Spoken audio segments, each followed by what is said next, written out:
My name is Dan Pinion, Command Sergeant Major, U.S. Army, retired.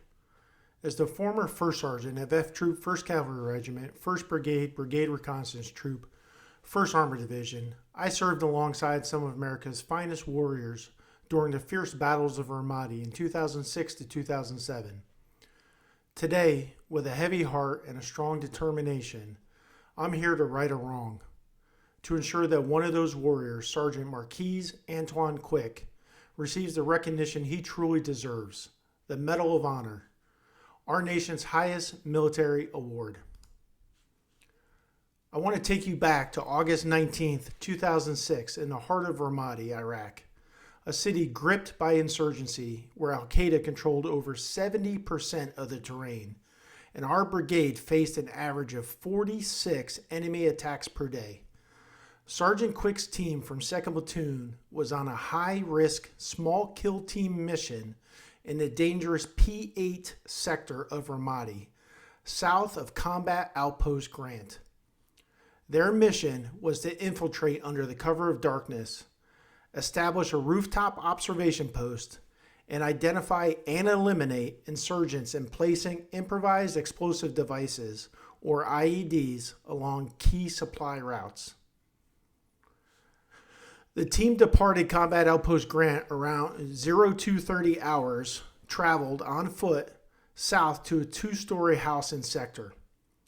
There, they cleared the building, secured and ensured the safety of that family inside, and set up positions on the rooftop before dawn. Sergeant Quick, depicted as number 1, manned the northeast corner with his M240 machine gun, providing overwatch on the east-west road and the objective area. His comrades, Sergeant Regan Barr and Hector Rodriguez de Jesus, depicted as number 2, were on the southwest with the M249 SAW and their personal weapons, and Sergeant David Wall, depicted as number 3, was on sniper overwatch to the south. Everything was quiet until about 10-15 hours local. That's when the enemy struck with a well-coordinated and complex ambush. 4 grenades hurled onto the rooftop from the west. Sergeant Barr spotted them first and shouted, "Grenade, grenade, grenade," before attempting to seek cover himself. In that split second of chaos, Sergeant Quick had a choice. He was closest to the stairwell, only a few feet away, a clear path to safety down those steps right in front of him. But with complete disregard for his own life, he did the unimaginable. He deliberately moved toward the grenades. The sworn statements are clear. Sergeant Quick threw himself between the blast and his brothers in arms, attempting to shield them with his body. Tink, tink, tink, as one sworn statement states. The grenade explosions ripped through the air. Sergeant Quick absorbed the full force, mortally wounding him. But with his selfless act, saved 3 lives that day. Sergeant Barr, Sergeant Rodriguez de Jesus, and Sergeant Wall.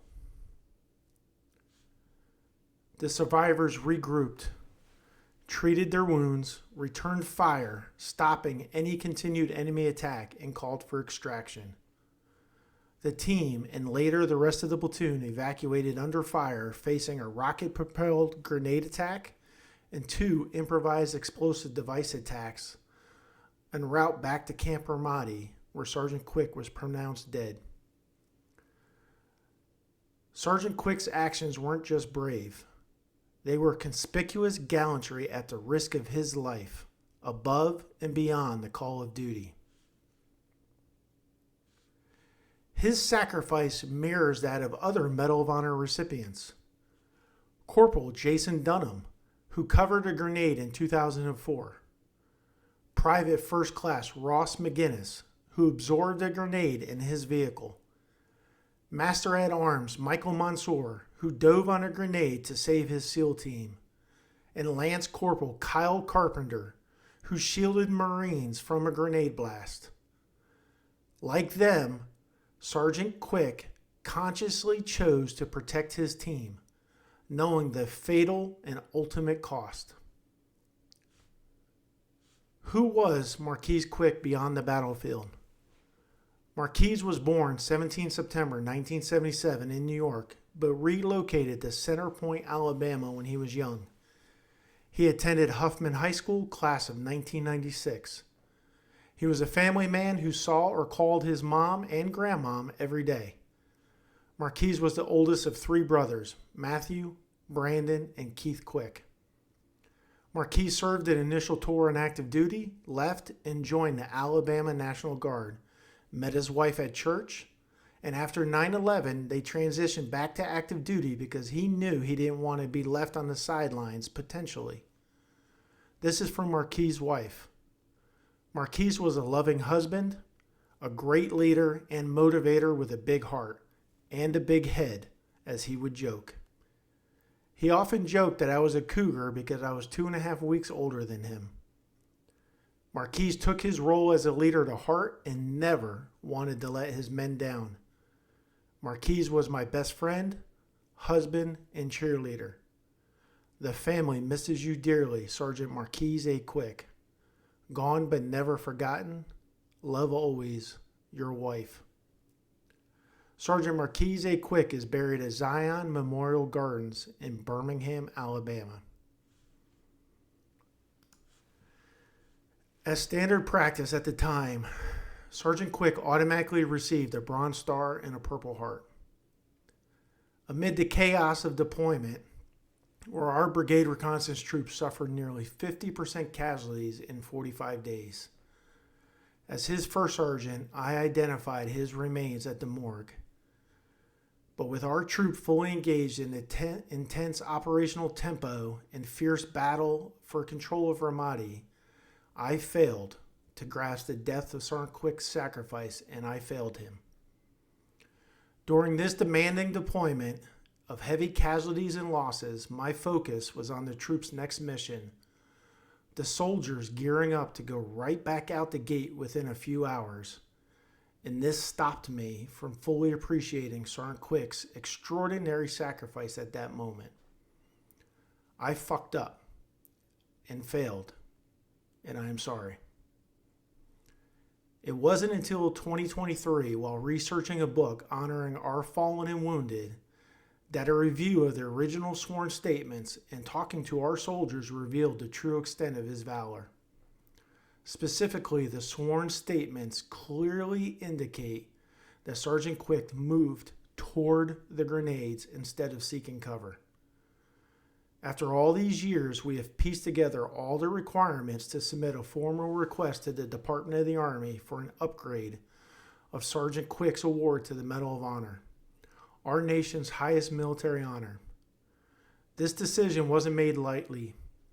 It's based on newly reviewed sworn statements from eyewitnesses, documented evidence of his selfless actions that day, which saved the lives of his fellow teammates, and the parallels between his actions of those of other Medal of Honor recipients. But the process for awarding the Medal of Honor is hard. It requires careful review and, crucially, the support of our elected officials and public support. First, we compiled a complete award packet, including an executive summary, a proposed citation, the mission storyboard with supporting imagery, and all the first-hand sworn statements. We are technically at the second step, even though I gave us a green check mark. We submitted the initial award upgrade request on the 11th of August, 2025 to the 1st Armored Division Commanding General and Division Command Sergeant Major for consideration. We submitted the action through 1st Brigade, 1st Armored Division, the Ready 1st Brigade, our original brigade headquarters in Ramadi. We want to thank Ready 6 and Ready 7 for receiving the packet and responding so quickly to make this a priority. Both the brigade and division's leadership and staff have been amazing in this process. Thank you from the bottom of our hearts. Right now, the brigade and division leadership are reviewing the packet. We are also enlisting the help of a 3D graphic artist, thank you Cameron, who is helping us with the storyboard, and more specifically, the depiction of the rooftop and heroic actions of Sergeant Quick that day. If the division's review is favorable, it must also meet the requirement of Step 3, congressional sponsorship. This is where we are focused currently. In accordance with Title 10, United States Code, Section 1130, congressional sponsorship is urgently needed to facilitate a thorough and impartial review. This means that after more than a year since the act of valor, an action of a senator or representative must send this packet to the Department of Army requesting that it be considered for an upgrade and review. Step 4. Once a request is received to the Department of the Army, they will assign an Army Awards Board that formally meets, goes through their process, and if recommended for approval, it's sent to the final step. It then goes to the President of the United States for approval. Your support will bring this matter to the attention of the appropriate authorities and ensure that Sergeant Quick's extraordinary heroism is properly recognized. So how can you help? Sergeant Quick was from Alabama's 6th District, so we already have reached out to his congressional representatives there. This isn't just an Alabama story. It's an American one because Sergeant Quick was fighting for all of us, regardless of where we live. His sacrifice embodies the values we all share as Americans: courage, selflessness, and a commitment to protecting others.